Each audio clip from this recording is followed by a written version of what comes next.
এটা জাফর ভাই ছিল না? গতকাল যে এসেছিল সেটা ছাপাখানার ভূত ছিল? সম্ভব। এই বাসায় আমি আর এক মুহূর্ত থাকতে পারবো না।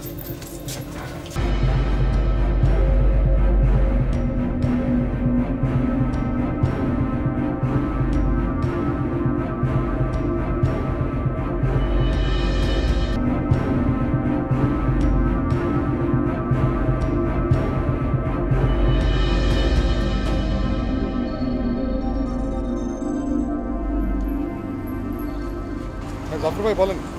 কায়সার, আমাদের অফিসের যে পিয়নটা আছে তাকে আমাদের ছাপাখানা আর তার বাপ নিয়ে কিছু জিজ্ঞেস করলে আমার মনে হয় কিছু একটা জানতে পারবো। কি বলছেন আপনি? হ্যালো হ্যালো জাফর,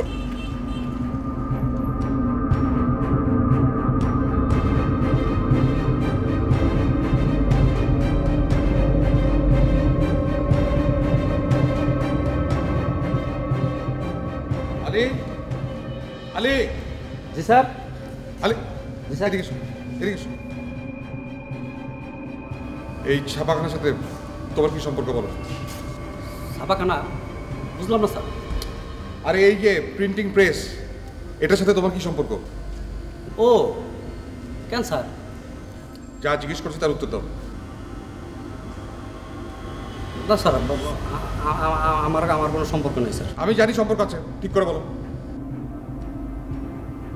স্যার গো, এই যে ছাপাখানার মেশিনটা আছে না, এই মেশিনটা আনতে গিয়া এটার তলে পরে আমার বাজান মারা গেছিল। তাই মালিক আমার এই চাকরিটা দিছিল। মালিকের কথা আর বারণ ছিল। আমার বাজান লেবার থাকলো গান বানতে পারতো, একটু কবিয়াল টাইপের ছিল আর কি। আর দু একজনের মুখে শুনছি ইদানিং নাকি রাতের বেলা মেশিন বন্ধ থাকলো খটর খটর আওয়াজ হয়।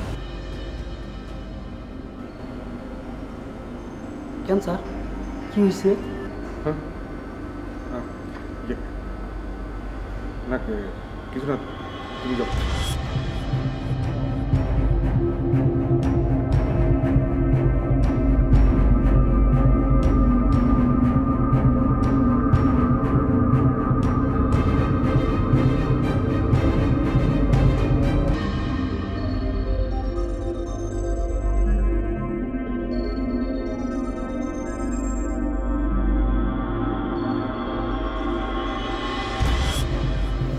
এটা জাফর ভাই ছিল না?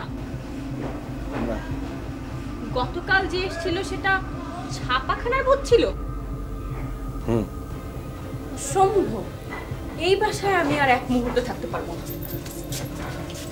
কিছুতেই না। যে বাসায় কিনা আমি ভূতের সঙ্গে রাত কাটিয়েছি সে বাসায় আমার পক্ষে কিছুতেই থাকা সম্ভব না। আরে ভূতকে আর প্রতিবার আমাদের বাসায় আসবে না। আমার এত কিছু জানার প্রয়োজন নেই। আমি আমার আব্বার বাসায় গেলাম। তোমার যদি মনে হয় আমাকে তোমার জীবনে প্রয়োজন আছে তাহলে এই বাসা চেঞ্জ করে তারপর আমাকে আনতে যাবে, তার আগে না। সম্ভব।